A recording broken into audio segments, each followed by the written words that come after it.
Good morning, everybody. So, some fun stuff going on and some not so fun stuff going on. Today, it's the 22nd of August, and it's a pretty good day here. A bit overcast, but all very good in Fiji. We're frantically working and packing up and trying to get the boat sorted as we're about to take off in a couple of days. Popeye is underway. He's trying to get here before we leave, but my estimates for last night, about midnight when I looked, just after midnight, is he won't make it before we leave. But anyway, he's trying. And John's here, so we had been waiting for both of them to be here so we could do the interviews, but I think we're going to have to just do John and maybe do something with Popeye by remote control later. Just to sign them off and see what their plans are and how they've been going and so on. But the big news today is all about SAILS.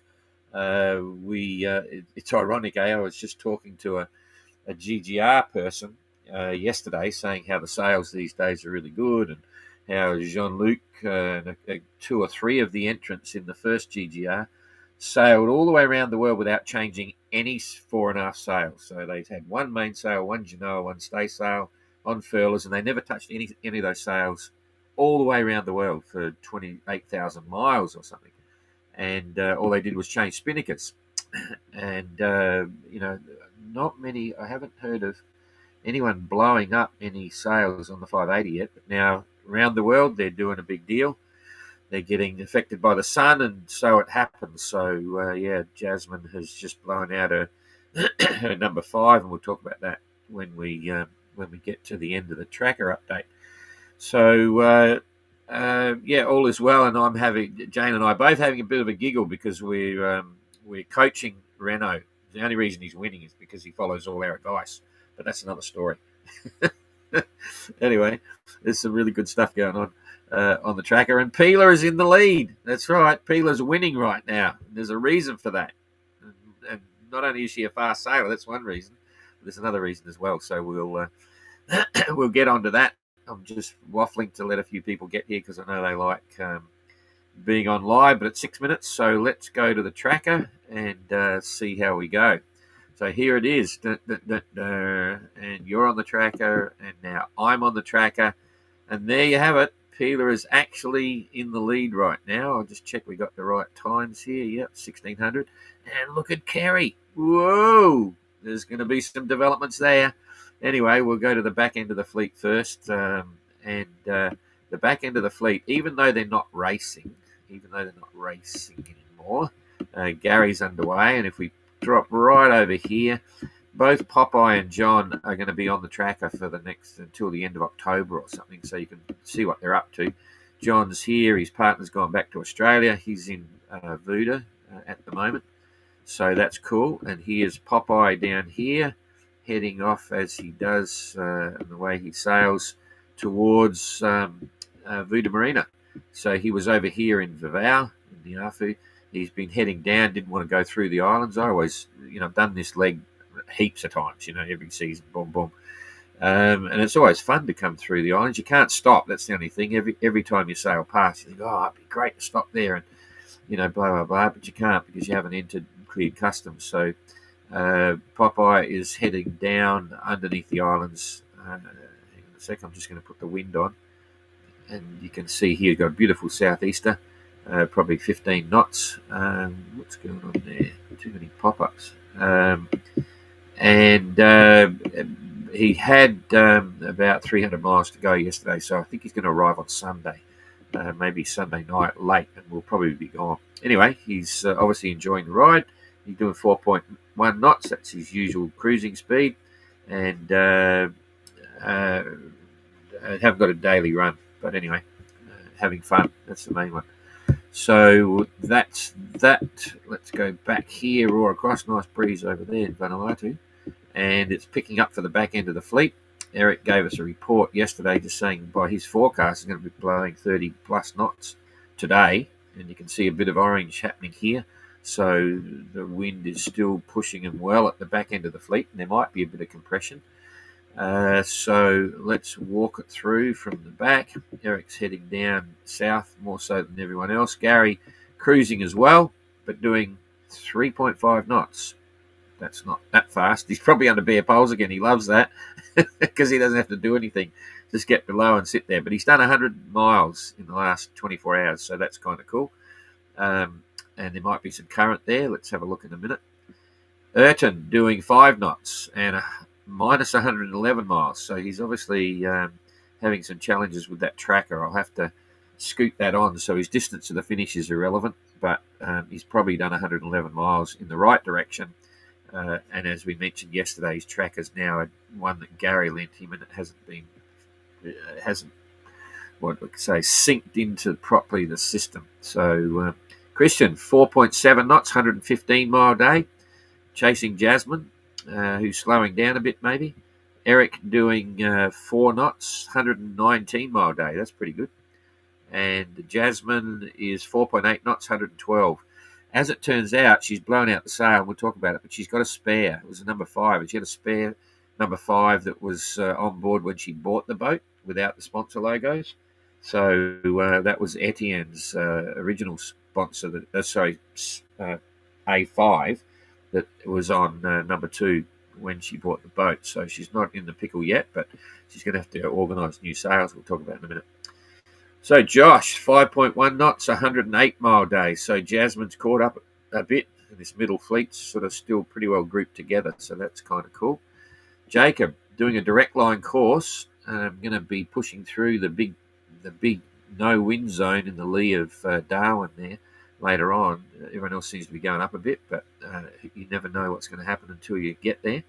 Doing 6 knots, 119 mile day. So he's moving at the moment, possibly even better than Adam. He might have 114. So Adam's done 114, yeah, and Jacob's done 119.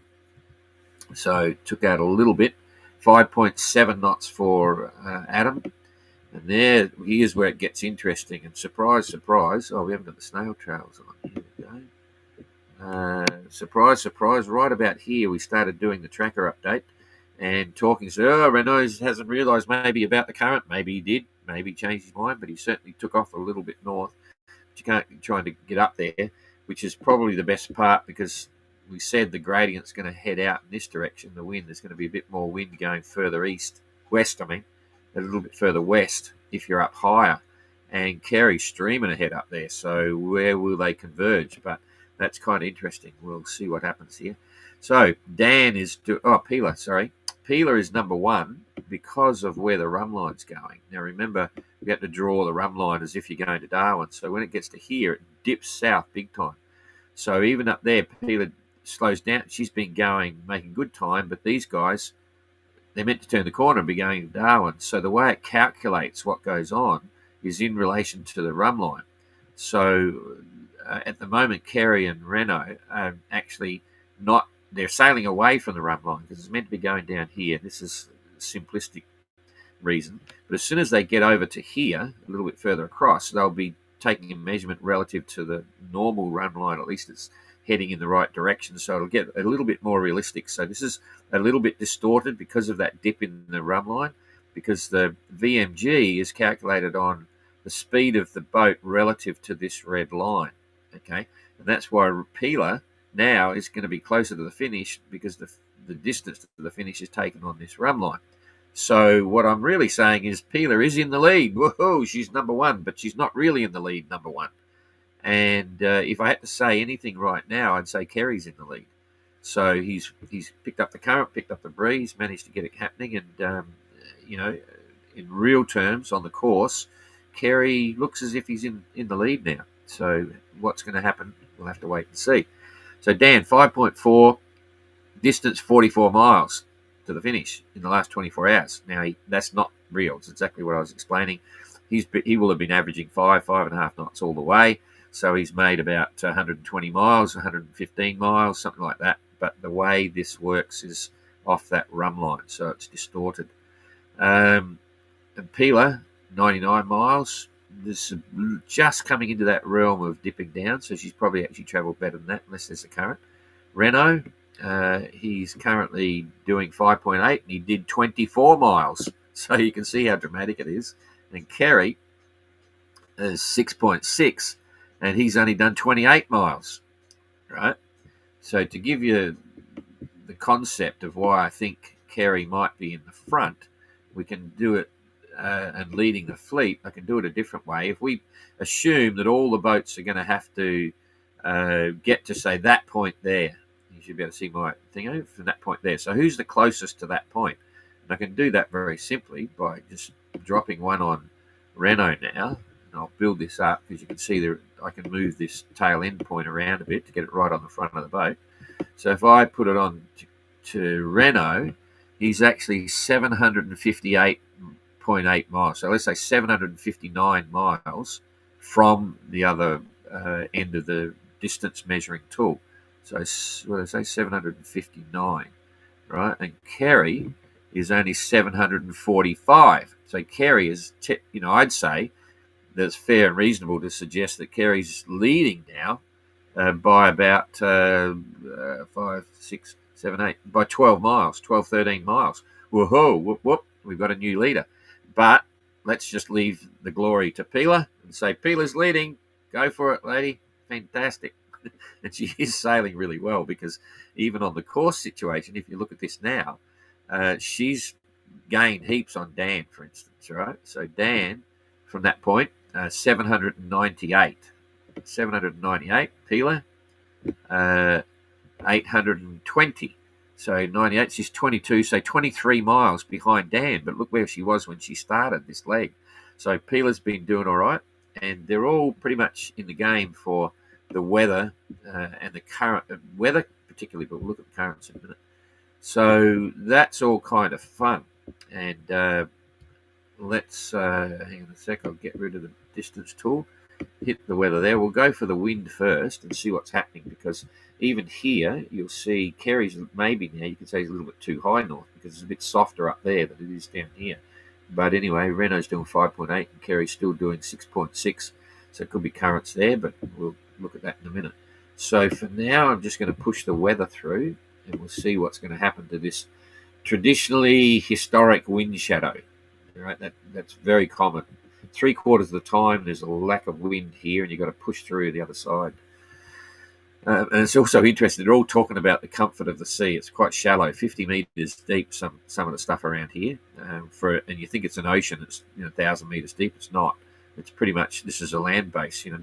Squillions of years ago, the people over here walked across to Australia, because it wasn't called Australia then, and it was just a land bridge, and that's where they all came. So that's why it's so shallow up here, and why it's so crazy seas, which we've spoken about often and warned all the engines about before. Okay, enough of that. Let's just push this through. I'm going to go onto the other keyboard. Here we go. Every 3 days. So what you're looking for generally is, you can see it's picking up at the back, and it's starting to get a bit yellow there. So the wind's picking up. Even in the lead fleet, I'm seeing a bit of yellow there. So that's 25, 30 knots, or 28 knots gusting to 35, and the sea will pick up a bit. But what's happening to the wind shadow at the front? It's moving around, but they're going to drive into it. It's getting quite intense there. That's probably getting close to the first day. It's sitting there. We're into the 23rd. So there's the first day. That's a good line to measure it off. Okay, so it's getting close to. And in that, let's say they're 100 miles ahead. Yep, they're going to be into it. So they get 1 day. And it's pretty consistent for Kerry, pretty consistent for Renault. And then they get to here, and then it's whatever happens and how quickly that all changes. So it's around about a day and a bit heading through. At the back, that bigger wind has died out. It's back to sort of 20, 25 knots. And then the breeze, there's a bit of breeze pushing through, but then they're still going to come stuck. Very light.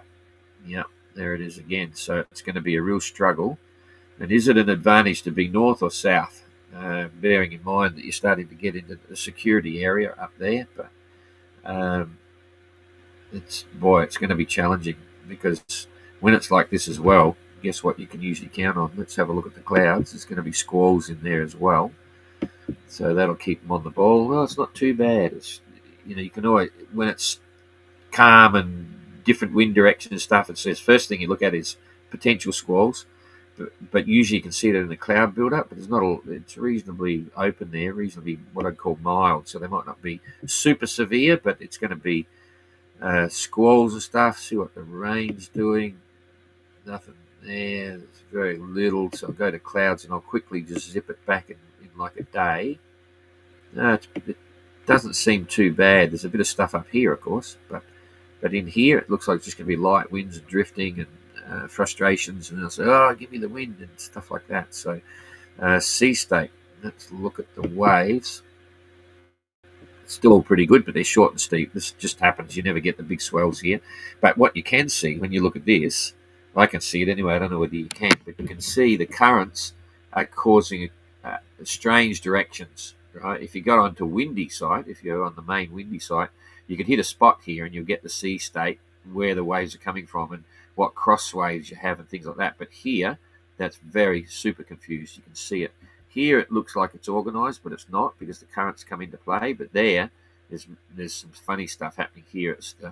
In fact, what it is it's the Indian Ocean, because you can come out here and you can see the systems down here. We're getting back to normal now. Once you get through this area, you're in the ocean and you're heading into a whole different weather pattern. They would never have experienced some of the stuff that's coming up on the way to Cape Town, which we all know about. So, but there, you've got all this stuff coming from the west to the east, and then this stuff you've got all coming from the east to the west, and that's where it joins, and that's where it gets even more interesting. So they've got some fun coming for sure. Now, the big one, the currents. Let's just pick it up and see what the currents are doing. Okay, look at Kerry. Whoa, there it goes. He's on a winner there.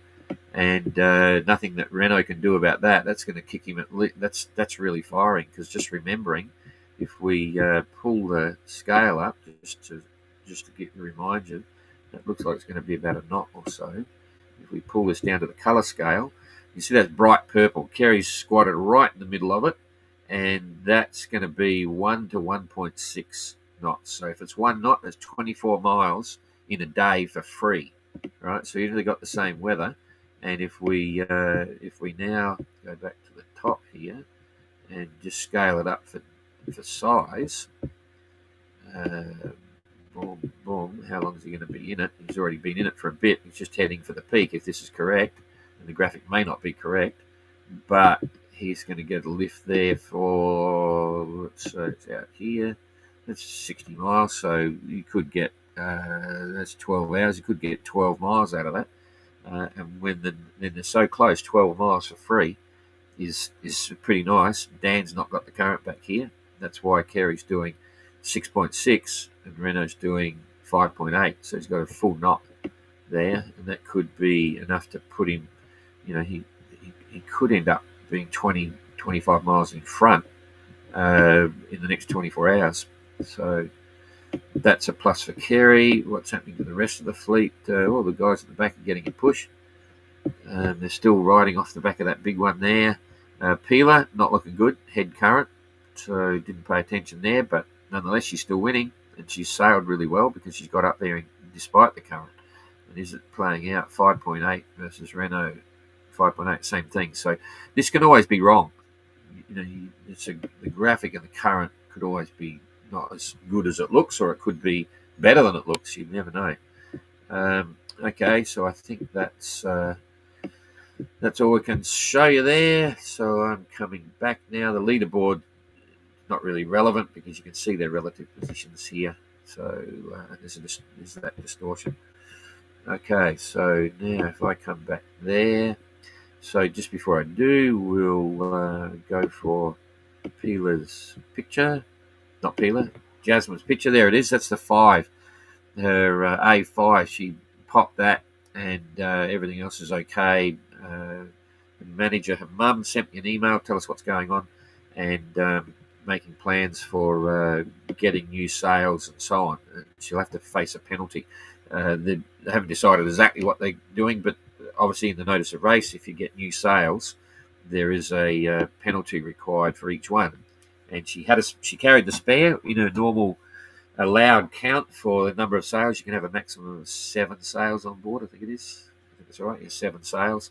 So it's good that she's got that spare and she can ride that through She could end up with a new one in as early as Mauritius, if possible, but you never know. The others, I think, to the best of my knowledge, Renault is the only one that's actually carrying extra spares that are sealed. So he's got his 7 sail allocation, and he's been, we've had various discussions over the, over the many months about his concern for the wear on the sail, especially the lightweights. Using it all the time, and the material's slowly going to go. So he's carrying extras, but they're sealed on board, and the rule is that you can't open them at sea.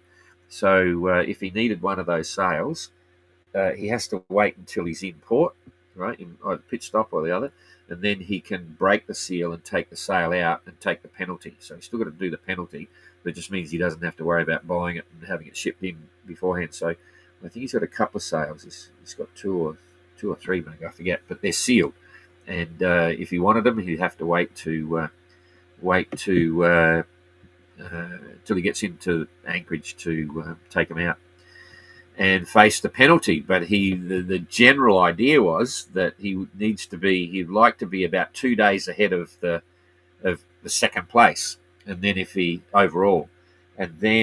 in that position and he decides to put a new sail up, there's a cost benefit factor, not only from the penalty, but it's got to be, is it worth, because he might, for instance, change the mainsail. I think he's got another main on board. If he thinks the main is stretched and this, that, and the other, and it's not as efficient for performance-wise, he might say tactically, even though it hasn't blown out, that he might decide to put the new sail up because it's better shape and it'll be faster. But he doesn't want to do that unless he's a reasonable bit in front. And Kerry knows that. And I forget where they are in real terms again, but Kerry was a few days behind. Dan was in a similar situation. So whilst technically at the moment Kerry's in front, you always got to remember that the tactics for that is overall position from all the legs combined.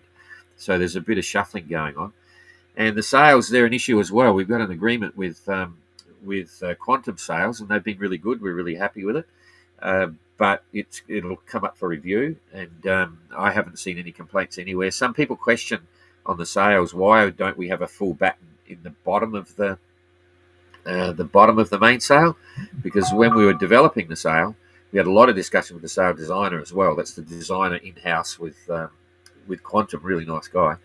And the consensus was that if we put a full batten on the little sail right at the bottom, you lose the ability to put a lot of, to soften it off for light winds. It's great to flatten it off if it's heavy winds. So we all decided that we'd go with one short batten there, and it lets people play with the draft of the sail and all that sort of stuff. It gives you more flexibility. A lot of the sailors, in fact the majority, are probably not about the most changes they're doing is halyard tension and maybe leach. I'm not seeing a lot of people use a Cunningham because it's only a small sail anyway. But that's how it works. So we're happy with that. Then the conversation that came up is the battens. Now the battens, we haven't even defined what's required for the battens. When you buy the sails, the actual sails come with the original Quantum battens, which are quite stiff. And if someone wants to replace them, we just let them replace them, because you don't want to go back to Quantum to just buy a replacement batten. So it's up to them, and that then brings the question: someone could have a really flimsy batten, like a really light one, to make the shape even more adjustable. And the reality was that there are some things within the class that we don't define as an Olympic standard one design class. Like you can have modifications on the boat. You can do different companionways, observation pod, bubble, nothing, hatch. You can do whatever you want with your deck layout. You can do however you want to set it up. Just do it.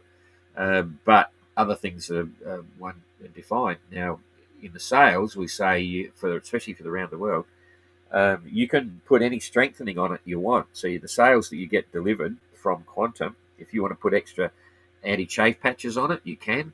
If you want to restitch any seams, you can. You can't open the seam up and change the shape, like shorten it up, and you can't do that. But you can repair them. You can pretty much play around with them a bit, but not too much. But we've never defined the battens, and I haven't said it officially. But we will. But officially, we're not going to get involved with the battens. So if someone wanted to, they buy a new one, it doesn't have to be exactly the same. If they want to get a light one, it's up to them. If it breaks, it's up to them. So battens are free, right? Because we've never defined them. And so that's interesting. And the other interesting one, we're just having a conversation with Jane this morning because we're getting entries for Transat and MGR now, okay, and which is good. And one of them is a young lady by the name of Vivi, we call her Vivi. She sailed in the Ocean Globe race with Tapio, okay, and she was the sailmaker on board Tapio's boat. She's amazing. She's Yachtmaster Ocean and all that sort of stuff, and a really competent sailor. She's really hot. She's building the 580 now. It's all pink. You've probably seen this on some of the posts, and it's really exciting. She's a fantastic person. It's really cool. But here's the catch. She's a sailmaker, and when you put your entry in for the event, for the MGR and all our events, we say, if you could change anything in the race, what would it be?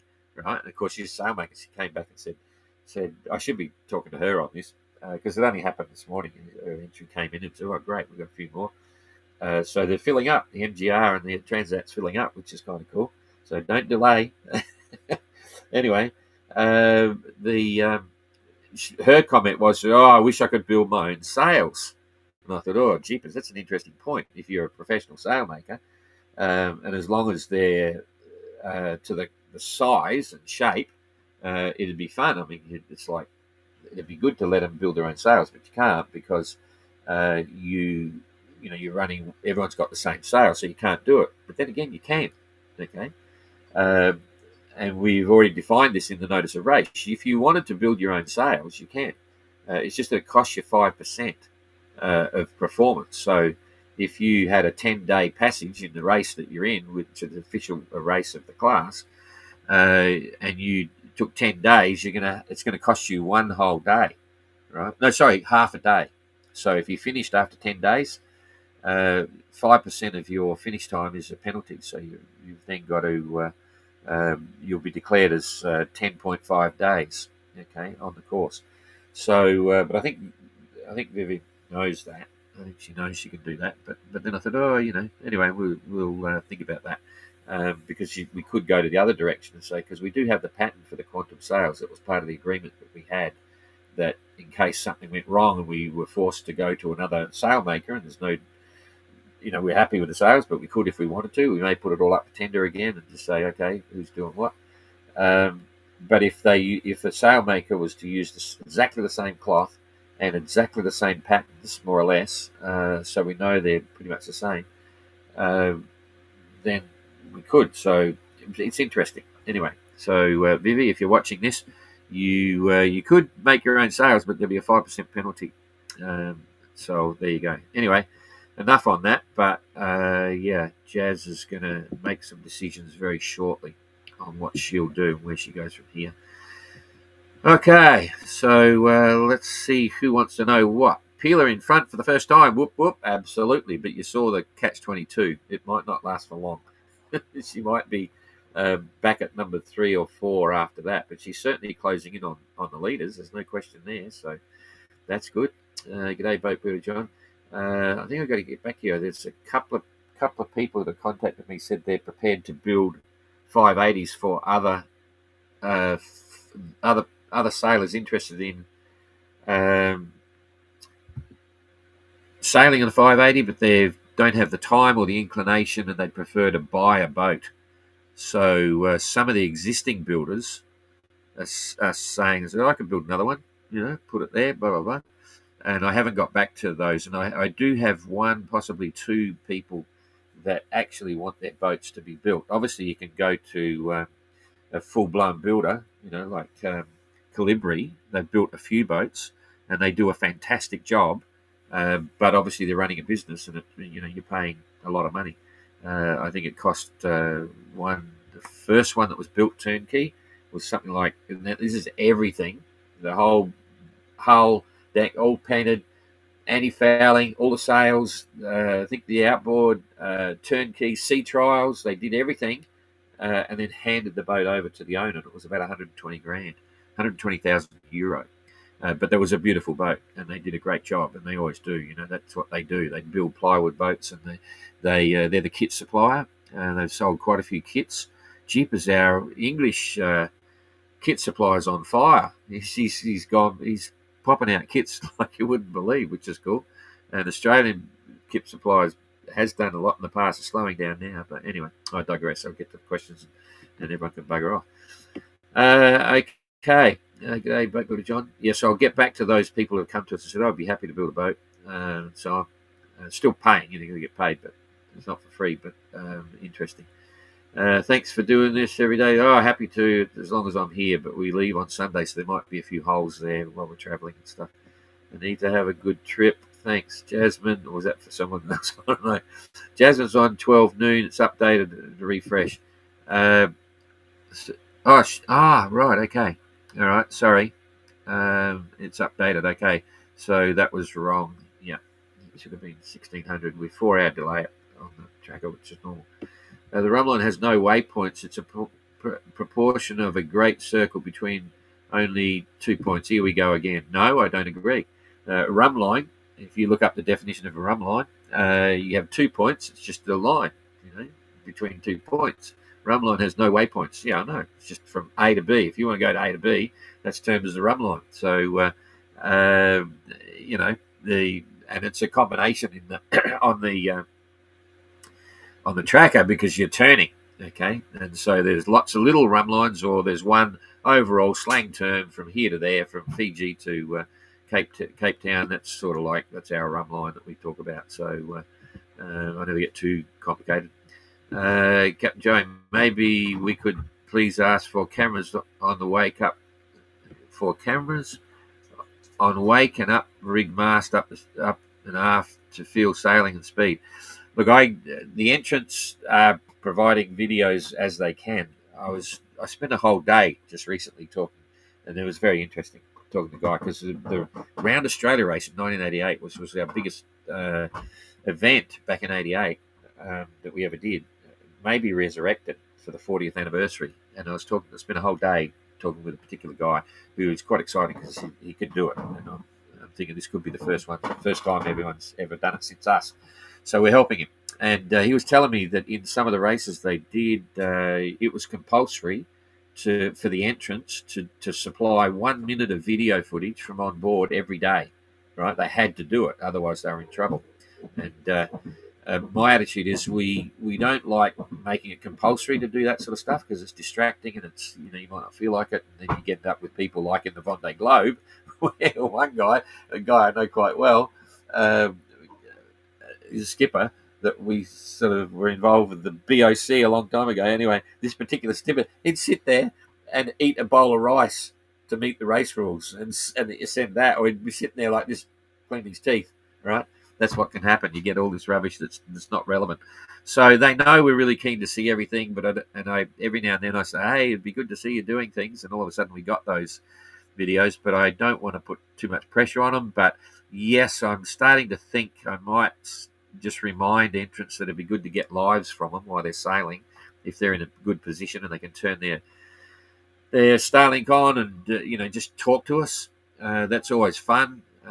What's going on? They can put the camera out the cockpit and have a look. So they'll do what they can, and I'm happy to get whatever they can do. But yes, I'm about to suggest, hey, it'd be good to do some more lives, because it's going to be another few weeks before they get to Cocos, so that'd be good. So we'll see. Thanks, Captain Joey. Thanks, Don, for all your knowledge and sharing. Even old salts appreciate and learn from you. I'm still learning. We're all learning. So it's all good fun. Thanks for that. Interesting part of the ocean with the land shadows, current and sea state. It sure is. And I know the entrants, as much as they hate it, they love it, because otherwise it can get more of the same and very boring in the trade winds all the time. They're all they were in Fiji when we had the chats. They were all looking forward to the challenge of the Great Barrier Reef, and also the challenge of Cape Town, just getting down there. And that's going to be, all of a sudden it's going to be hang on to your hats, and it gets very serious and reminiscent of what we go through with the GGR. It's not a joke. It's really serious, and they're all up for it, and they've all got a lot of experience. So we've got a lot of faith in the whole thing. But it's an adventure with an unknown outcome. So there you go. Thanks, Jasmine, for the first real rig shot. Yeah, I agree. Good morning from Darwin. G'day, Captain Joe. Yeah. Sponsors on main sales and sales. Yeah, well, that's allowed. I mean, in fact, I'll just show you here. This discussion here was the way. Hang on, I'll put that up. This was actually the mainsail design and the way we did it. This was talking about Trekker's mainsail. We had this. So here's the event sponsor logo. That's the one that you've got there. That's where we put it. You've got to have a flag down the bottom, or Quantum put these flags on, depending on their nationality. That's our insignia at the top, which is a bit of high vis as well. That's why we did it like that with the 580 class thing. And then that's the race number that's got to be on there. But after that, the sponsors can, once you've paid the sponsor fee, the sponsors can be anywhere else as long as it doesn't confuse with these issues. There's got to be, there's got to be space around it and so on. So we don't, and on Spinnakers, it's free. You can put wherever you want. And even on head sails, but we claim, as in the organizer, we claim a space on the bottom of the jib, which we do for all our events. So that's how that works. There's areas where we put them, and we've just, if you've read the notice of racing, you wouldn't, because there's a lot of fine print for the 2029 edition. We've blocked out the whole bow area and an area of about 60 centimetres from the transom going down, where that'll be event sponsors. So anyway, we're just about done. I had my first little solo sailing experience with 6 BFT gust today. It was great fun. All the best. Okay. Had some breeze by the look of it. Good on you. Sounds good. Okay. Thank you for that. So we'll see you again tomorrow. Crikey, it's another half hour. And watch this space. It'll be interesting who pops out in the lead in the next couple of days, and then who gets through the calves. There's going to be winners and losers there. So all fun. See you later. Bye-bye.